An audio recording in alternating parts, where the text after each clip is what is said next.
Le fléau des passoires thermiques en France? En quoi la fusion nucléaire serait une avancée révolutionnaire? Agnès Pannier-Runacher annonce 2 lois sur l'énergie d'ici la fin de l'année? Ou encore, un vélo électrique sans batterie et se rechargeant tout seul en roulant? Bonjour à toutes et à tous, c'est le récap de la semaine d'Actu Énergie. Pensez à vous abonner.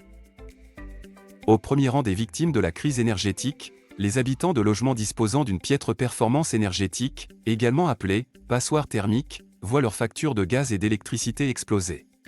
Ces habitations souvent mal isolées, très énergivores et donc émettrices de gaz à effet de serre, GES, représentent un fléau au sein du parc immobilier français que notre gouvernement souhaite endiguer en favorisant la rénovation énergétique. Le point sur les passoires thermiques en France sur notre site actuenergie.fr. Cet été, des scientifiques américains ont réussi une expérience majeure de fusion nucléaire, produire davantage d'énergie que celle utilisée pour la réaction. Une avancée pour l'avenir énergétique mondial, car la fusion nucléaire pourrait permettre de produire dans le futur de grandes quantités d'électricité décarbonée et ainsi satisfaire une demande exponentielle en énergie électrique.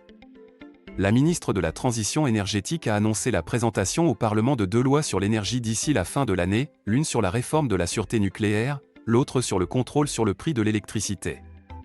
Le Pipop est un vélo électrique remplaçant les batteries lithium-ion par des supercondensateurs se rechargeant tout seul en roulant. Ce vélo électrique a été créé par l'ingénieur Adrien Lelièvre, à Olivet dans le Loiret, au sud d'Orléans.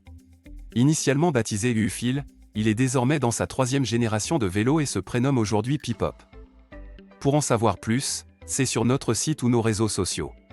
Pensez à vous abonner et soyez les premiers sur l'actu des énergies.